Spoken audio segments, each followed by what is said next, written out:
Welcome back to Mastering Etsy Print on Demand, the completely free course that I've created to help you be your own product boss from anywhere in just pockets of time. Grounded by years of small business experience, expert testing because I never preach what I haven't practiced, and crafted to suit anyone no matter what part of the journey you're on, my goal is to show you the ropes, help you build out a strategic approach for print on demand success, and give you a results-based grip on driving sales using the SimplyPod framework that I've developed and that this entire free course is based off of.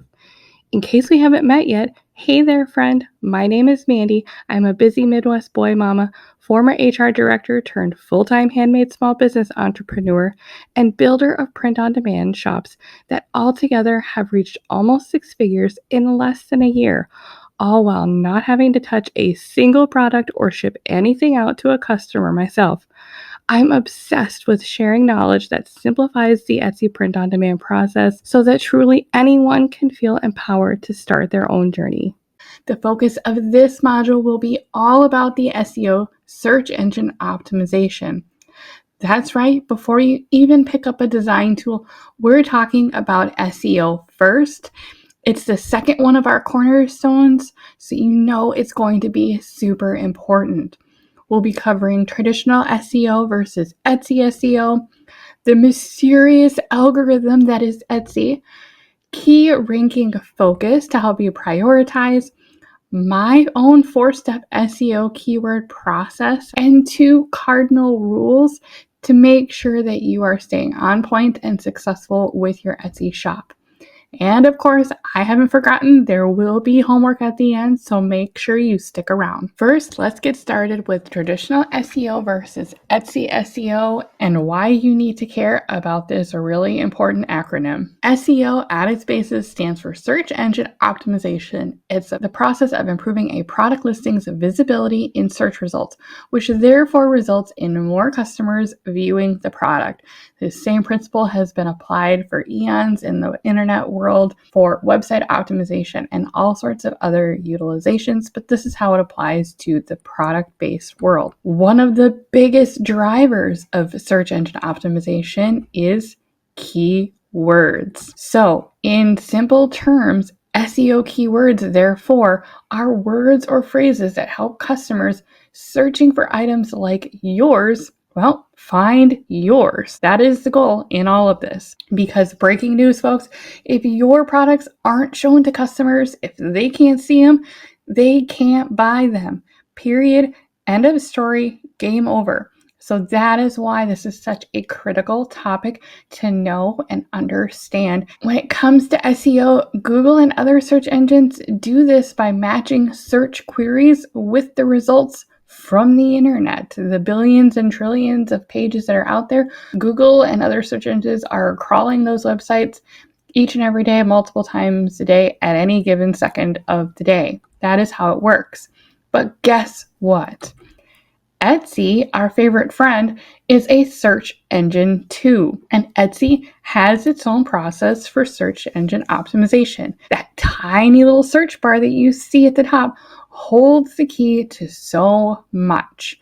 By optimizing your listings and other factors within your shop, which, by the way, Etsy tells us what to do with that, you improve your shop's ranking and ultimately have a better chance at showing up in front of your potential customers, which then translates into getting sales. So what is this mysterious algorithm? How does it work?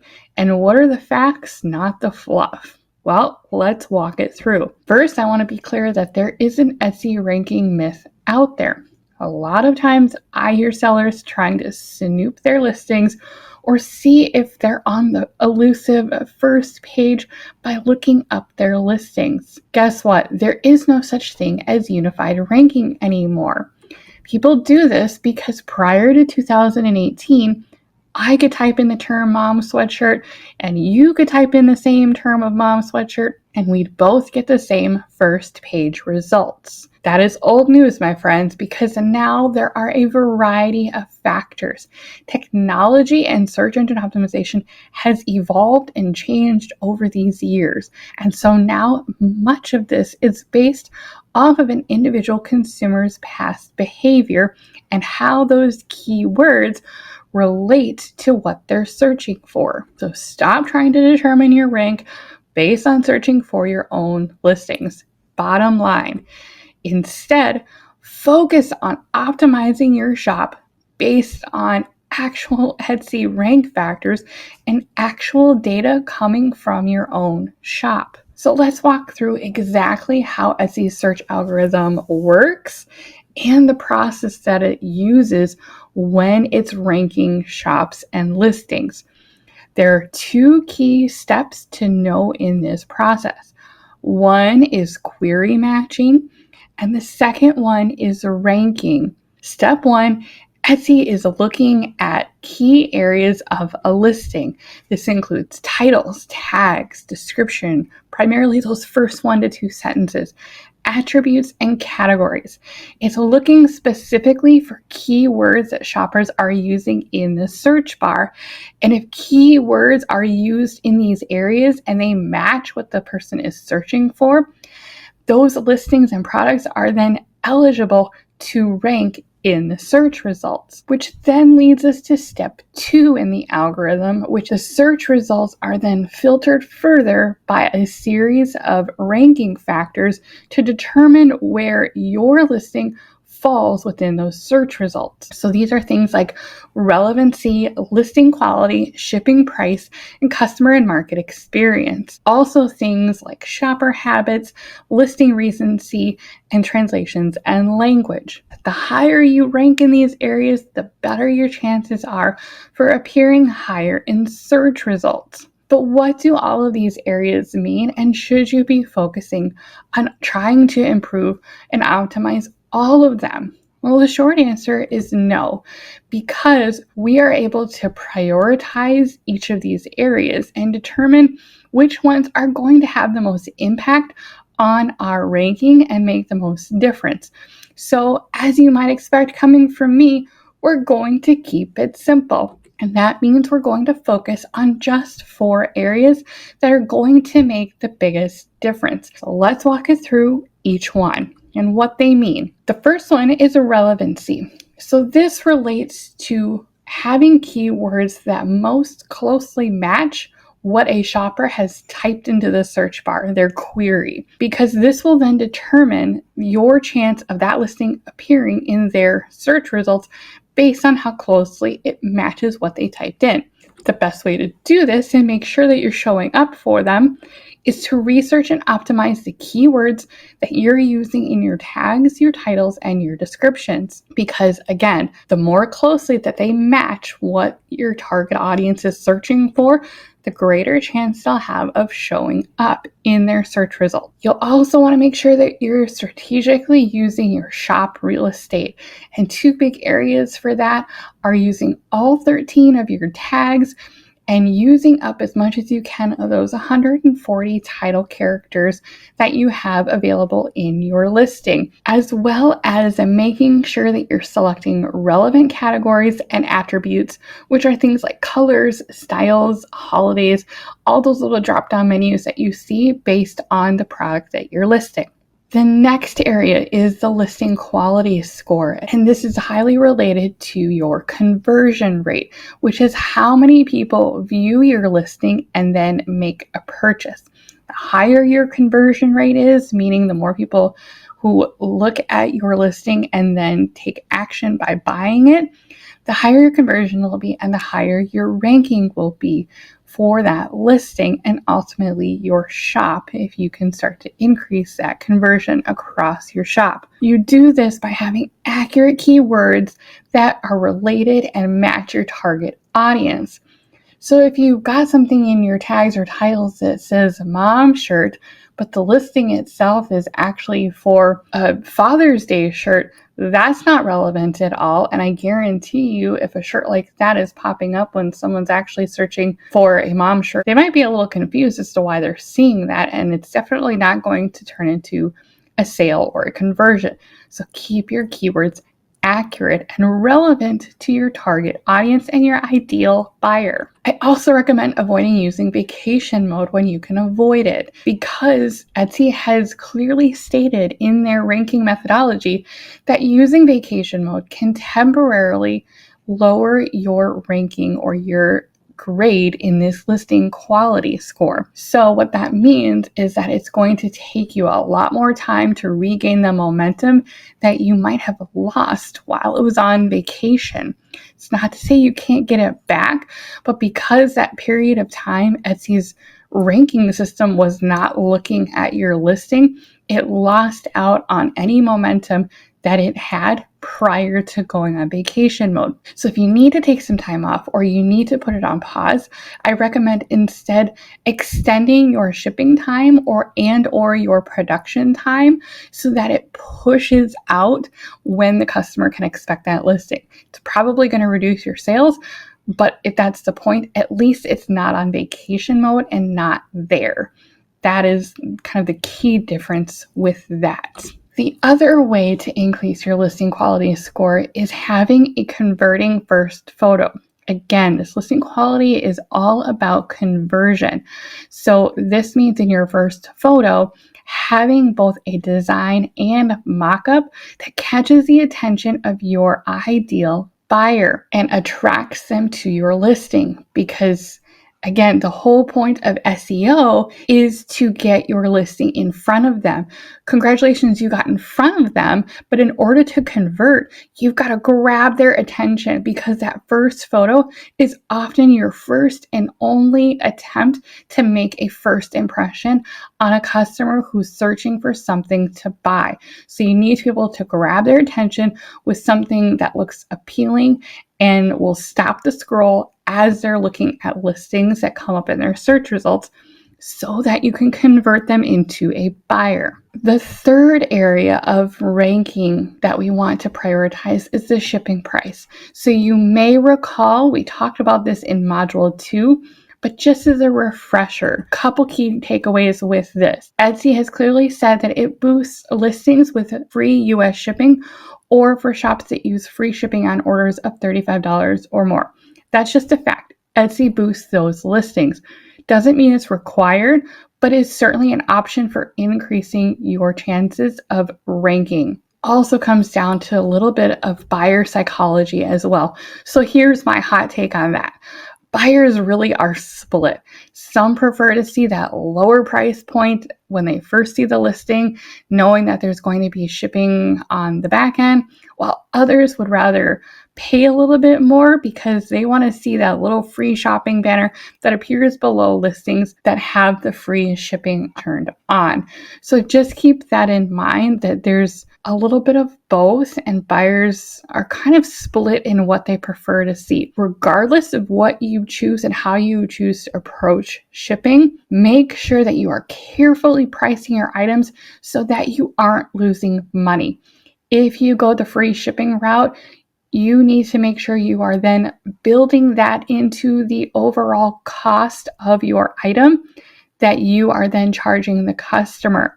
Because if you don't, you will lose money, friends, because your print provider is still charging you for the cost of that item and the cost of shipping that item to your customer. So if you're not covering both of those, you will not make any money on that sale. And that is not the goal here, friends. We still want to profit after this. So make sure that you are building in shipping costs to your item if you are offering free shipping in order to rank higher with Etsy. And finally, that fourth area of ranking that we want to prioritize is the customer and market experience score. And as you might imagine, this comes largely from having great reviews.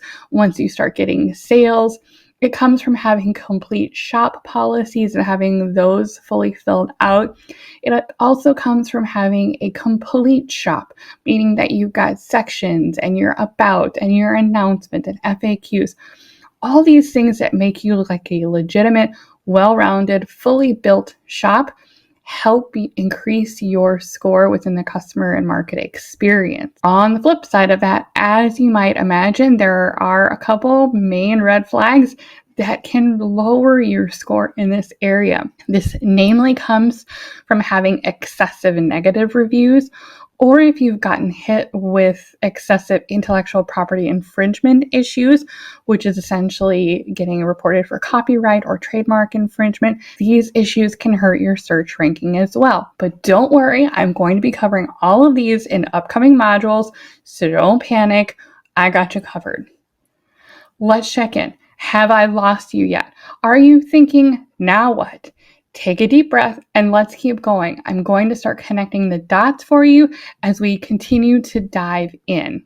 At the basis of so much of everything that I just covered about the Etsy search algorithm is keywords and relevancy to your ideal buyers. So that's where we're going to take a deep dive into keywords and niche research, because it can literally make or break whether or not your listings get seen. And in true Simply Pod fashion, because you know I'm all about keeping things simple, we're going to break down this complicated concept of SEO keywords down into 4 steps. Are you ready? This is the process that I use whenever I am working on SEO and optimizing my shops for keywords. Let's dive in. Step 1, maybe this seems obvious, maybe it doesn't. Start with Etsy. It's that simple. One of the original homework examples that I gave was yoga. So let's say that I'm thinking about yoga gifts maybe as one of my potential products that I want to be thinking about for my shop. So as I am looking at search results, and I'm just here in Etsy as a normal search, you can see that I have numbers showing up below listings, and that is the free Etsy Hunt tab that I have. It's their extension that they have, the Etsy Hunt tab. I also have this Etsy tags tool.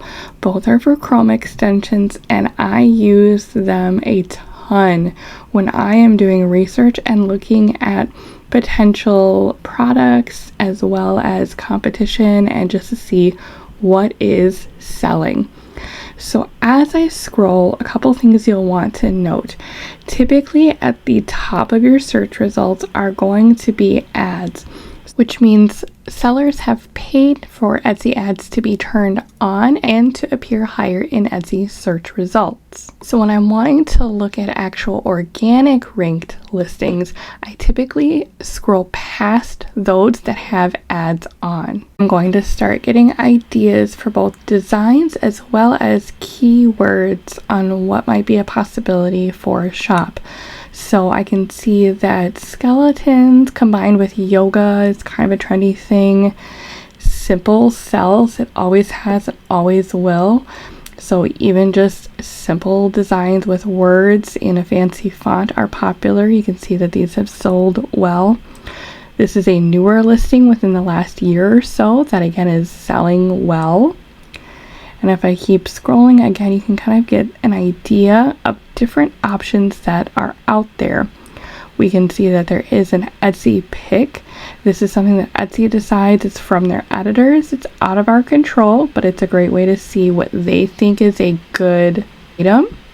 And as we keep scrolling, we also look at just the front part of these keywords in titles, because that will give us some clues onto how they are ranking in search results.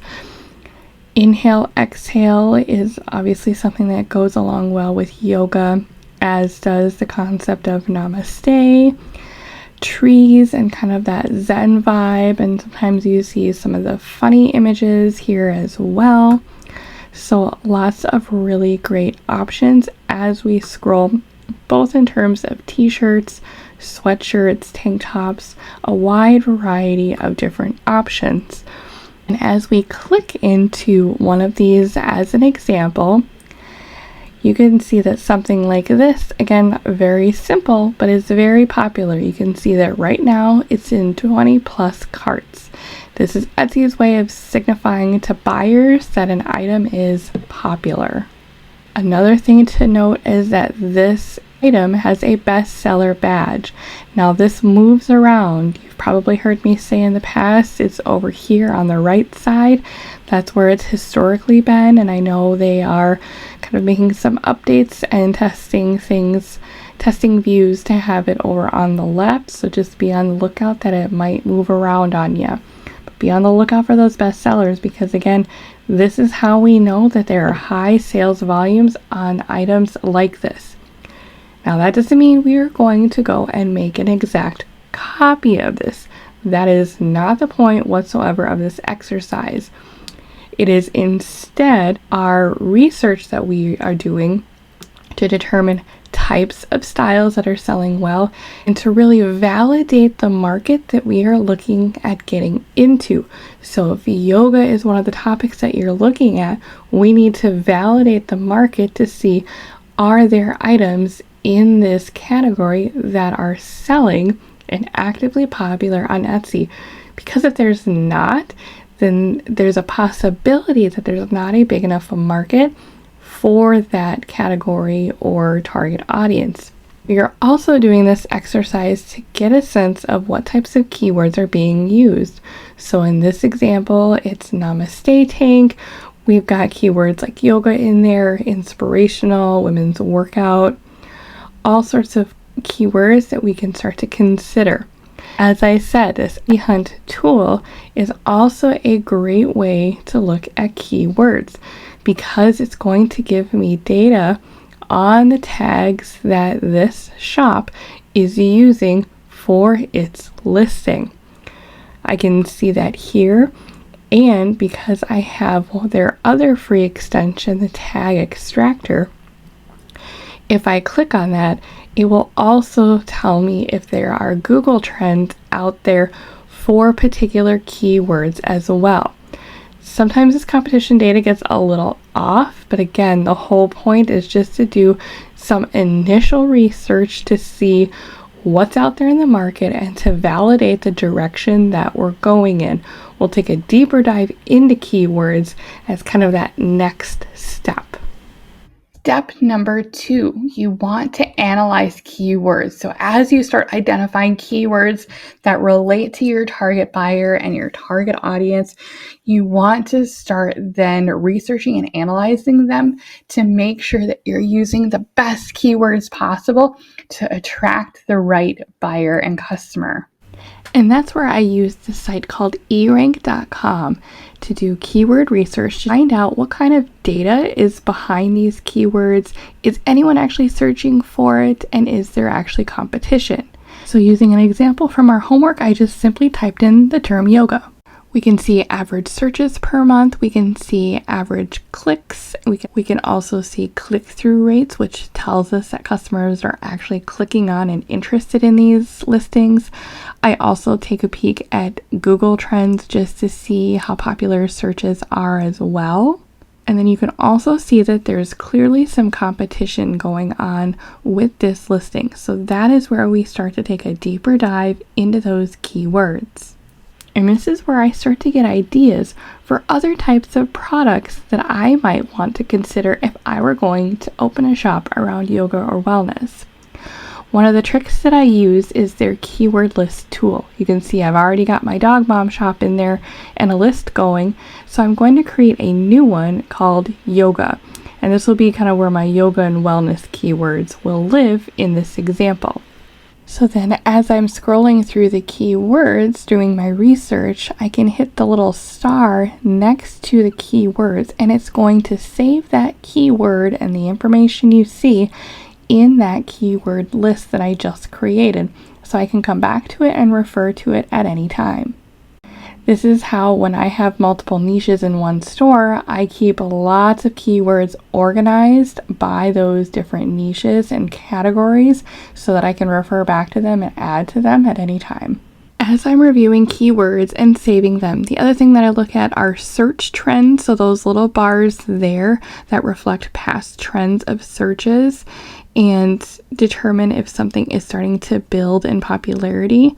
And as I see things with higher competition like this yoga shirt, I just know that that is a keyword I can use, but I'm going to need to add to that to make it a little more specific in the final keywords that I build. If you click on Analyze on the far right side of a keyword, you'll get more data on that keyword. So you can see these custom yoga mats Based on that keyword, average price is around $76. And you can also see some additional popular tags that are used for those types of products. And down below, you'll get more information and analysis on those keywords. One thing I want to point out that eRank also points out is that not all keywords are up for grabs. So you'll want to make sure that you're aware and doing your due diligence when it comes to trademark research and making sure that you're looking up keywords that you're using to make sure they are not trademarked.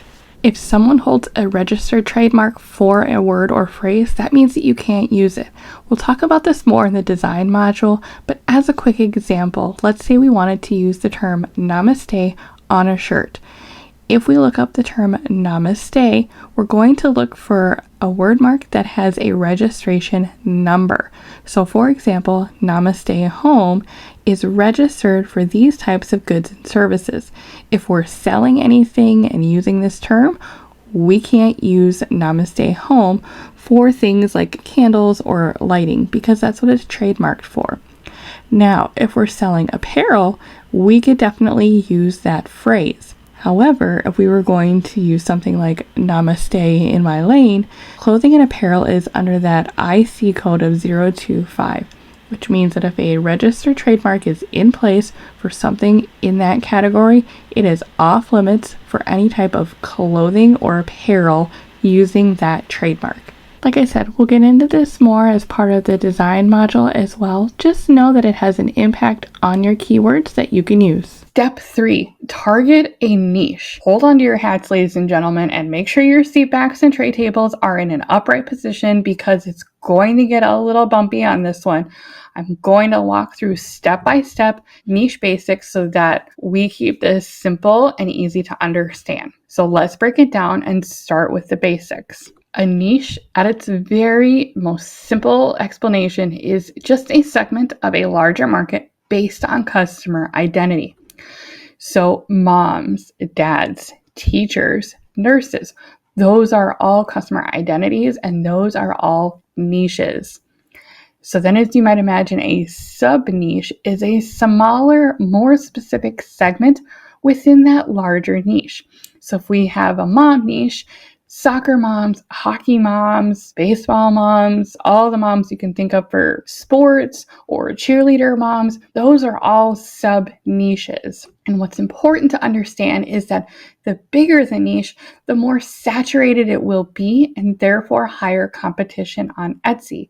But it doesn't necessarily mean you should just completely discount those terminology and keywords. They hold a place, you just need to be strategic with it. There are a few different ways to approach this. And so my recommendation when you're thinking about how you want to structure your shop or how you want to target a specific audience, let's think about a strategy and identifying that first, and then you'll be able to more easily target and connect keywords across your store and attract the buyers that you're designing for and creating products for.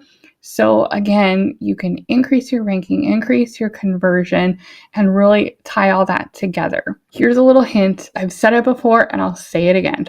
Listing a generic Boss Babe shirt with a title on it that says Boss Babe Women's T-shirt is not a strategy. I see this so many times with newer shops, simply either just adding a couple words onto the generic title they got from their print provider, or just calling it a mom t-shirt. That's not going to fly. You will be listing number 1,867,000 on that list and no one will see it, period. We need to have a strategy. Let's talk about some different options. If you haven't checked out my full niche basics video, I've linked that for you as well, which is a much longer deep dive. But let's revisit some key snippets and strategies from that. One strategy is to have a general store. And by this, I mean you've got a broad aesthetic for your shop, but you've got multiple shop sections that target different niches or different audiences. So maybe you have a shop section for sports mom shirts, and maybe you have a different section for fitness and wellness shirts, or maybe dog and cat mom shirts. Those are very broad, but you might have a variety of designs and sub niches within each of those, but they hit multiple audiences within your shop.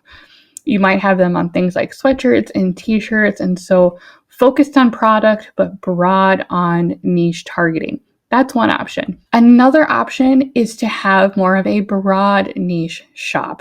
So for example, your shop could be built around professions. And so then shop sections within that might include teacher shirts or nurse gifts or veterinarian gifts and so on. And again, you probably would want to have then a more narrow product selection. So things like shirts and blankets, totes, something along those lines that could be geared specifically towards those niches. And then finally, a sub niche store.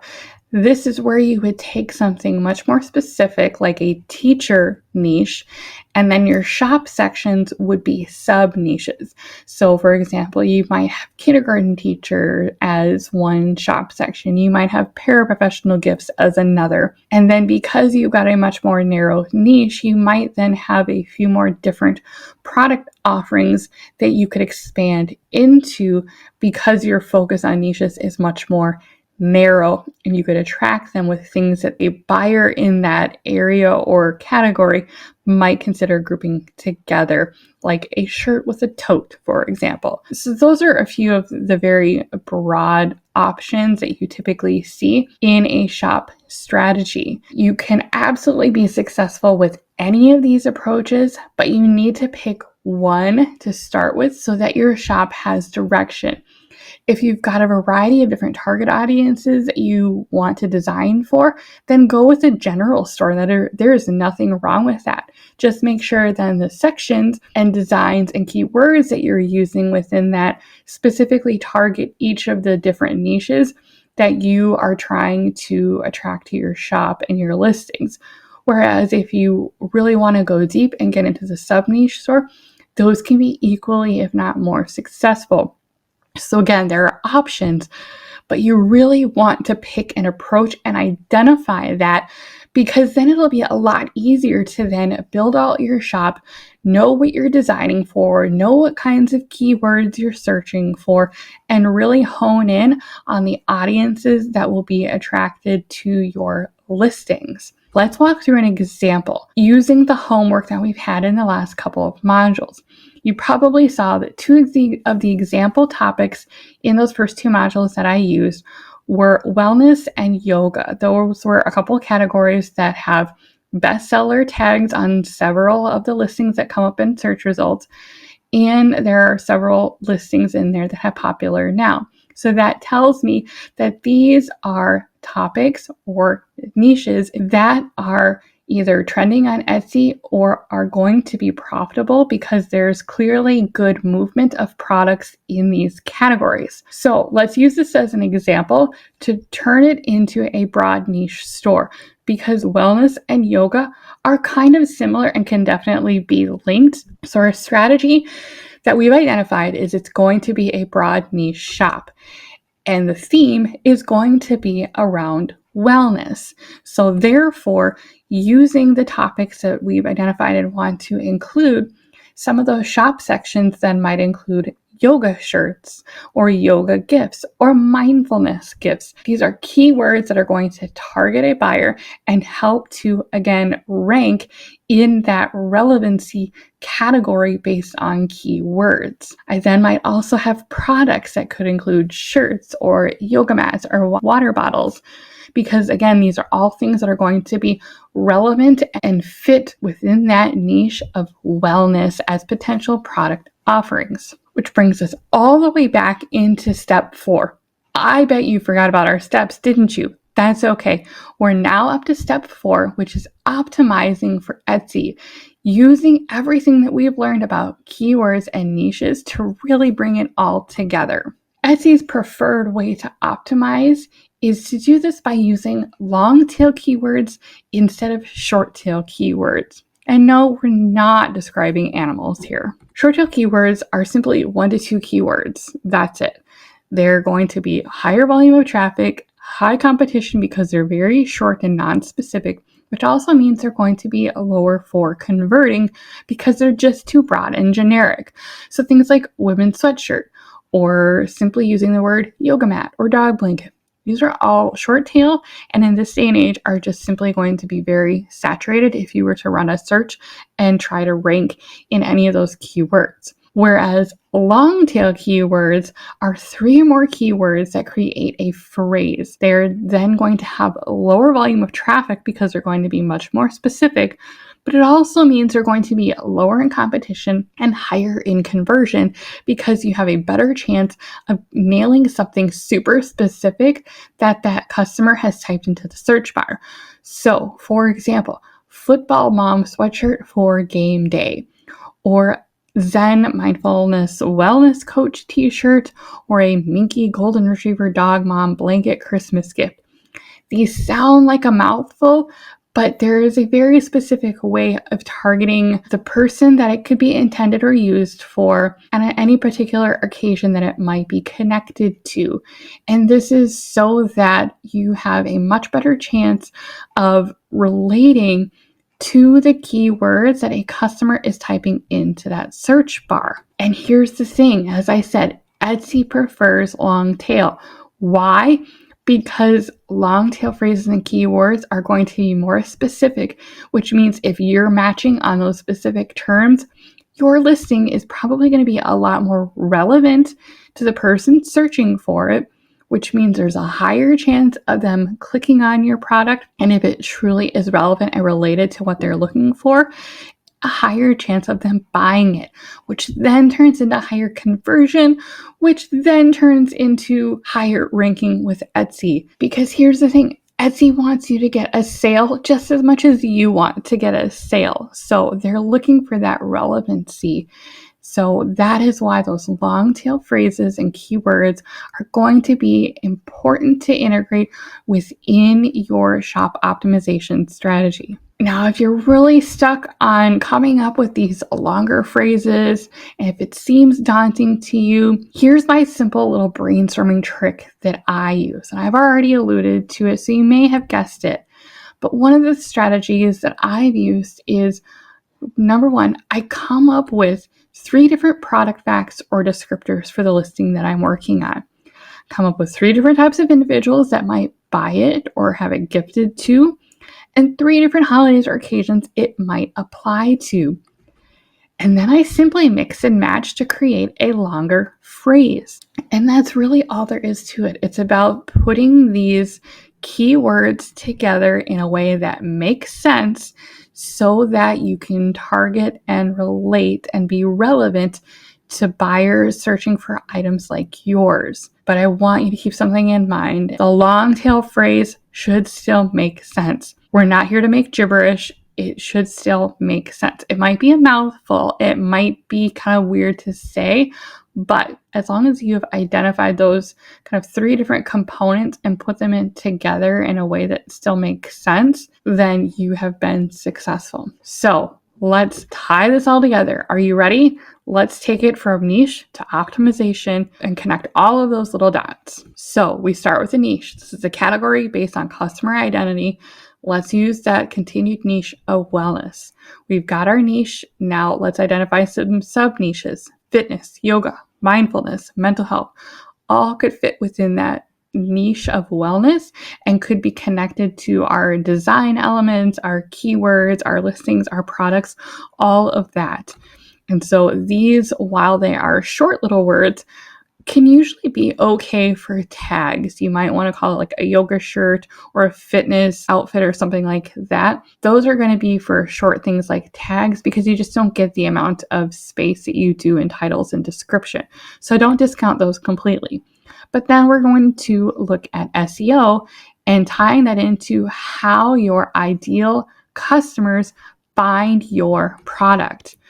And this is done by optimizing those keywords and starting to connect them with keywords that are related to your audience. So mindfulness yoga mat or yoga mom shirt. They're still on the shorter side And these are going to be even better for tags. Just make sure you can fit them into the 20 character limitation that you have for each tag. But we tie it all together when we start combining them with saturated keywords and really building this into a long tail keyword phrase. So again, following this path of wellness and having specific items, you could have a mindfulness yoga mat Christmas gift for sister, or a yoga mom shirt birthday gift for mom.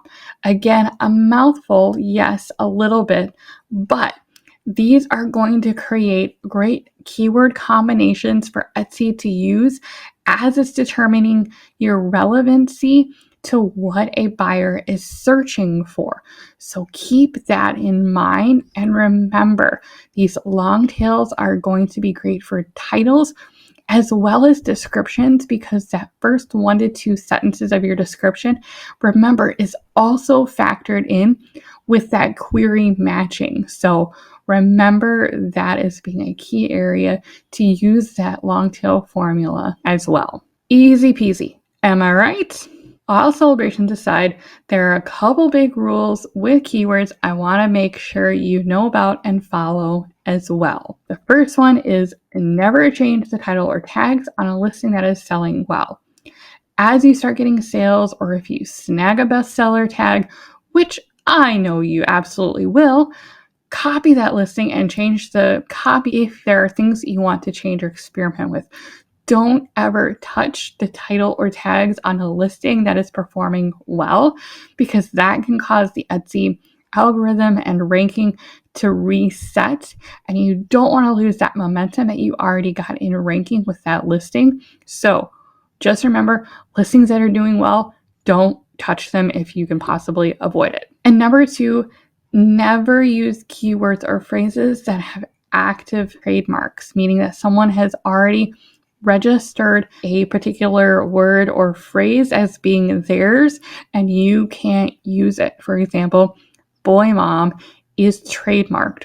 Wifey is trademarked. There are tons of silly trademarks out there. I don't agree that some of them are right to be trademarked, but they're trademarked nonetheless, and many of those trademark holders go after Etsy sellers that are using their trademarked phrase. Number 1, because it costs a lot of money to do that, and number 2, they own it, so they have every right. So just know that that's a thing.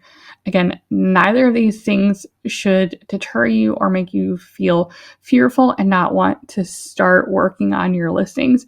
Just know that you need to do your due diligence and pay attention to small little details like this. And that, my friends, brings us to the end of our SEO foundation. You have survived and made it to the end of what is typically the hardest yet most critical part of Etsy's success. And remember, this is the second component of our 3 main foundations that I want to make sure we're mastering first, so that you can feel confident with the basics and then build on that with the rest of those integrated supports of things like consistency, value, and traffic to have that sustainable success. And as promised, there's homework, friends. So grab your worksheets for module 1 and 2, the brainstorming worksheet and the planning worksheet. Remember those topics that you listed out as having bestsellers and popular now tags that I told you to start making product choices on, thinking about keywords? Surprise, you already have niches identified. That's exactly what those are. And those are going to be the building blocks for creating listings and designs and keywords for your shop. Again, the whole point of this is to create building blocks so that you can start to connect the dots and have a strategy for your shop. So now we're going to put it all together. I've got this additional worksheet linked for free in the description. And what we're going to do is we're going to start by taking the product ideas you generated. And for each product, I want you to go through and identify that potential audience, who that potential buyer might be, and any applicable holidays or occasions that you could apply to that product, especially as you then start brainstorming some design ideas based on that research, I want you to then start digging into keyword research. List them out and identify the strongest one with the checkboxes. So use tools like eRank or Etsy Hunt or Everbee or whatever your chosen tool is. Start doing keyword research and start identifying the strongest. So these are going to be keywords that are high in search value but are lower in competition. You can include a mix of different keywords. So sometimes you'll land on keywords that have a ton of searches or a ton of competition or very low searches. And that's okay. We want a nice mix here because as you start ranking, you can start going up in ranking on even saturated keywords. So list them all here and then use that little checkbox to identify keywords that are going to be the strongest ones for you to start out with on your listings. And then as a little bonus, I've got an extra checklist that you can download, again, for free in the description as you start building your shop. Or even if you've got an established shop but aren't seeing the progression that you had hoped for just yet, or maybe you're well established and you just kind of want to check in and make sure you've got everything in order, I've got this checklist so that you can do a self-audit of your shop and make sure that you are optimized in all of those key areas of Etsy's ranking and are checking all the boxes to have the best chance of ranking higher in Etsy's search algorithm. And so with that, I am super excited for the upcoming design module. Design is one of my personal favorites. And so that will be up next, along with my bonus video that will walk you through start to finish, setting up and integrating your Etsy shop for print on demand. So make sure that you're staying tuned for all of these great upcoming modules. As always, make sure you subscribe, and I'll see you on the next one.